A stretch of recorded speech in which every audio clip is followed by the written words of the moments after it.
As we consider God's Word in these devotional thoughts, we realize the importance of the Bible, but this week we're going to see why it is important that we read it regularly. Good morning, this is Pastor Ernie Lewis of the Blue Point Church in Sisseton, Illinois, with your thoughts for Monday. You know, we are living in a world that questions everything they hear, perhaps everything that they read, even those things that they once held as pretty important in their lives. We also find people around us who have lost their faith in God and no longer seek Him. So one good reason to read the Bible is because it shows us God's character. I know there are a lot of people who have their own thoughts about God, but the Bible is the definitive source for the answers to our questions about God. In Hebrews chapter 1 and verse 1, he begins by saying, God, who at various times and in various ways spoke in the past to our fathers by the prophets, has in these days spoken to us by his Son, whom he has appointed heir of all things, through whom also he made the worlds.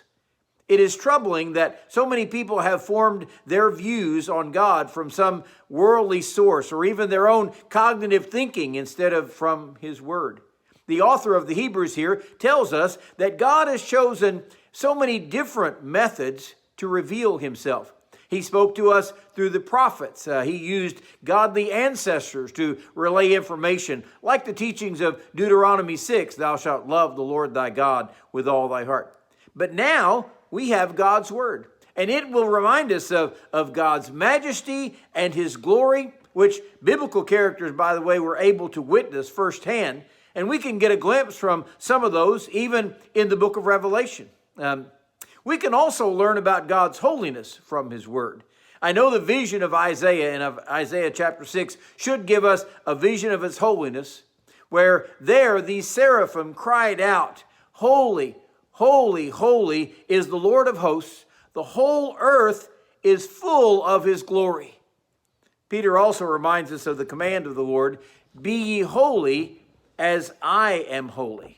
Now, I think probably the average Christian says, well, there's no way I can be holy like God, so why should I even try? Well, the reason is because he has commanded us to be holy. We also, I think, sometimes become jaded by this world and their views of God's holiness, until sometimes it even seems watered down and God becomes to look like just a good person. Of course, the writer of Habakkuk says in Habakkuk chapter 1, you are of purer eyes than to behold evil, and you cannot look on wickedness. This is a picture of God's holiness from his word. We can also read about God's love and his infinite mercies toward us.